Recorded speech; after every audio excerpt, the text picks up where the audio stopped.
బాలసాయిబాబా భూముల విషయంలో వ్యవహారంలో తెలంగాణ సర్కార్ నిర్లక్ష్యంగా వ్యవహరిస్తుంది. 7,000 కోట్ల విలువైన భూములను వదులుకోవడానికి సిద్ధమైందనే విమర్శలు వినిపిస్తున్నాయి. కొండాపూర్లోని బాలసాయిబాబా ట్రస్ట్ భూములపై కోర్టుకు సరైన నివేదిక ఇవ్వడంలో విఫలమైంది. చివరి అవకాశంగా ఫైన్తో కౌంటర్ దాఖలు చేయాలని చెప్పినా ఐఏఎస్ అధికారి లోకేష్ పట్టించుకోలేదనే మాటలు వినిపిస్తున్నాయి. బాలసాయిబాబా ట్రస్ట్ భూములు అక్రమాలు జరిగాయని ఇప్పటికే ఏపీ దేవాదాయ శాఖ నివేదిక ఇచ్చింది. అయినా తెలంగాణ సర్కార్ స్పందించలేదు. 7,000 కోట్ల విలువైన భూములపై ఎందుకు ఈ నిర్లక్ష్యం, ఎవరి కోసం ఈ జాప్యం అనే చర్చ జరుగుతోంది. ఇప్పటికే ఈ భూముల్లో నూజివీడు సీడ్స్, భూపతి ఎస్టేట్స్గా పాగవేశాయి. ఇక తమకేమీ సంబంధం లేదన్నట్లుగా తెలంగాణ సర్కార్ వ్యవహరిస్తోంది.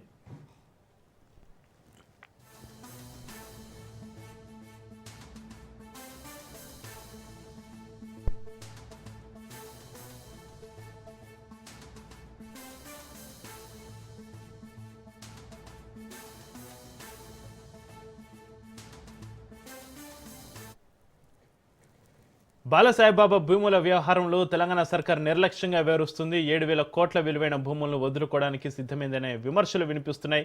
కొండాపూర్లోని బాలసాయిబాబా ట్రస్ట్ భూములపై కోర్టుకు సరైన నివేదిక ఇవ్వడంలో విఫలమైంది. చివరి అవకాశంగా ఫైన్తో కౌంటర్ దాఖలు చేయాలని చెప్పిన ఐఏఎస్ అధికారి లోకేష్ పట్టించుకోలేదనే మాటలు వినిపిస్తున్నాయి. బాలసాయిబాబా ట్రస్ట్ భూములు అక్రమాలు జరిగాయని ఇప్పటికే ఏపీ దేవాదాయ శాఖ నివేదిక ఇచ్చింది.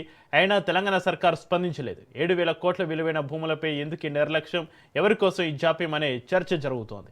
ఇప్పటికే ఈ భూముల్లో నూజివీడు సీడ్స్, భూపతి ఎస్టేట్స్ పాగవేశాయి. తమకేమీ సంబంధం లేదన్నట్లుగా తెలంగాణ సర్కార్ వ్యవహరిస్తుంది. ఇక దీనికి సంబంధించి భరిత సమాచారాన్ని మా క్రైమ్ బ్యూరో చీఫ్ మధు లైవ్లో అందిస్తారు. మధు, బాలసాయిబాబా భూముల వ్యవహారంలో తెలంగాణ సర్కార్ నిర్లక్ష్యం, 7,000 కోట్ల విలువైన భూములు వదులుకోవడానికి సిద్ధమైందనే విమర్శలకు సంబంధించి మీ దగ్గర ఉన్న డీటెయిల్స్ ఏంటి? మధు, ఖచ్చితంగా కూడా వదులుకుంటాము అనే విధంగా కూడా రైట్ నౌ సిచ్యువేషన్ అయితే ఉందని చెప్పవచ్చు. కొండాపూర్లో ఉన్నటువంటి 104 కావచ్చు, 105, 106, 107 ఈ సర్వే నెంబర్లు ఏవైతే ఉన్నాయో ఈ సర్వే నెంబర్లలో ప్రధానంగా కూడా ప్రభుత్వానికి సంబంధించినటువంటి భూమి, అంటే బాలసాయిబాబా ట్రస్ట్ ఏదైతుందో ఆ ట్రస్ట్కు సంబంధించినటువంటి ల్యాండ్ ఒకప్పుడు, కానీ ఇప్పుడు ఏంటి, ఆ ల్యాండ్ ఆ ట్రస్ట్ వాళ్ళు నిర్వహణ ఏదైతే ఉందో వాళ్ళు చేయకపోవడంతో ప్రభుత్వానికి సంబంధించి కరెక్ట్గా డాక్యుమెంటేషన్ చేసి విచారణ జరిపితే ప్రభుత్వానికి ఆ భూమి అంతా కూడా చెందుతుంది. కానీ అక్కడ ఏం జరుగుతుంది, ఒకసారి ట్రస్ట్కి వెళ్ళిపోయిన తర్వాత ట్రస్ట్ అనే వాళ్ళు అక్కడ సేవా కార్యక్రమాలు ఏవైతే చేయాలో ఆ సేవా కార్యక్రమాలు చేయకపోవడంతో దాని మీద వివాదం మొదలైంది. అండ్ ఆ వివాదంలోకి ప్రధానంగా కూడా కొంతమంది పెద్ద మనుషులు ఎంటర్ అయ్యారు. వాళ్ళు ఎంటర్ అయిన తర్వాత ఆ భూమి అంతట్లో కూడా మొత్తం వెంచర్లు వేయడానికి, మొత్తం అంతా కూడా ప్రైవేట్ వ్యక్తుల భూములంతటిని కూడా కొట్టేయడానికి అయితే స్కెచ్ చేశారు. అలా వేసినటువంటి స్కెచ్ ఏదైతే ఉందో ఆ స్కెచ్ పర్ఫెక్ట్గా అమలు చేశారు. అమలు చేయడంలో స్థానికంగా ఉన్నటువంటి ప్రభుత్వ అధికారులు ఎవరైతే ఉన్నారో వాళ్ళు కూడా చేతులు కలిపి ముట్టాల్సిందంతా కూడా తీసుకొని ఎవరికైతే ఆ భూమి చెందకూడదో వారికి చెందేలాగా డాక్యుమెంటేషన్ అంతా కూడా రెడీ చేశారు. వన్స్ ఆ డాక్యుమెంటేషన్ రెడీ అయిన తర్వాత నిజంగానే ఇందులో ఏం జరుగుతుంది అనే దానికి సంబంధించి హైకోర్టులో పిటిషన్ దాఖలైంది. వన్స్ హైకోర్టులో పిటిషన్ దాఖలైన తర్వాత ఎవరైతే పోలీస్ అధికారులు ఉన్నారో వాళ్ళందరూ, ఎవరైతే ప్రభుత్వ అధికారులు ఉన్నారో వాళ్ళందరూ వచ్చి దీని మీద ఏం జరిగింది అనే దానిపైన రిపోర్ట్ ఇవ్వాల్సి ఉంటుంది. ఇవ్వాల్సినటువంటి ఆ నివేదిక ఏదైతే ఉంటుందో ఆ నివేదిక ఇవ్వమని హైకోర్టు చాలాసార్లు అడిగినా సరే ఇవ్వలేదు.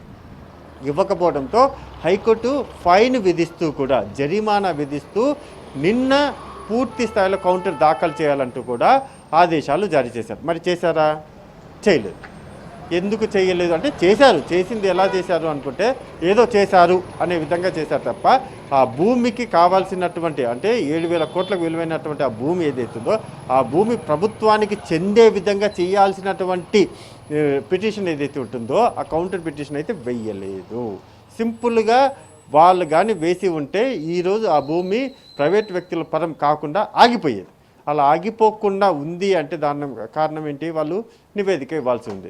కానీ వాళ్ళు అలా చేయకపోవడంతో ఇప్పుడు క్వశ్చన్ మార్క్ అయితే మిగిలిపోయింది. కొండాపూర్లో ఉన్నటువంటి ఈ భూమి ఎవరికి చెందబోతుంది అనేది ఇప్పుడు చాలా కీలకం. ఐఏఎస్ లోకేష్ ఎవరైతే ఉన్నారో ఆయనకు పరిధిలో ఉన్నటువంటి ల్యాండ్ ఇది. ఆయన పరిధిలో ఉన్నటువంటి ల్యాండ్ ఏదైతే ఉందో ఆయన ఎంక్వైరీ చేసి విచారణ జరిపి దాన్ని అంతటినీ కూడా నివేదిక ఇవ్వాల్సి ఉంది. కానీ ఆయనకు ఒక పేరు ఉంది, ఆయన మంచి ఆఫీసర్ అనేటటువంటి పేరు కూడా ఉంది. కానీ ఆయన ఎందుకని సైలెంట్గా ఉన్నారు, ఈ ఇంత విలువైనటువంటి భూముల వ్యవహారంలో ఆయన ఎందుకు ఇలా వ్యవహరిస్తున్నారు అనేది కూడా ఇక్కడ చాలా కీలకం. ఇవన్నీ కూడా ఇప్పుడు ఒక్కొక్కటిగా బయటకు వస్తున్నాయి. రాజు న్యూస్ అయితే మొదటి నుంచి ఒకటే మాట చెప్తున్నాం, ఆ భూములు కబ్జాకు గురయ్యాయి. 7,000 కోట్లకు సంబంధించినటువంటి ప్రభుత్వ భూమి ఏదైతే ఉందో ఆ ప్రభుత్వ భూమిని కాపాడాల్సినటువంటి బాధ్యత ప్రభుత్వానికి ఉంది అని మనం చెబుతూనే ఉన్నాం. కానీ అలా జరుగుతుందా పరిణామాలంటే జరగడం లేదు అనేది చాలా స్పష్టంగా కూడా అర్థమైపోయింది. కాబట్టి వాట్ నెక్స్ట్, ఎటువంటి స్టెప్ తీసుకోబోతున్నారు? ఇక అలాగే చూసి చూడనట్లు వదిలేస్తే మాత్రము గవర్నమెంట్కు ప్రభుత్వ ఖజానాకు రావాల్సినటువంటి 7,000 కోట్లు ప్రభుత్వంలోకి రావాల్సినటువంటి భూమి ఏదైతే ఉందో అది ప్రైవేట్ వ్యక్తులకు వెళ్ళిపోవడానికి సిద్ధంగా ఉందని అయితే మనం చెప్పాలి. Right, thank you Madhu.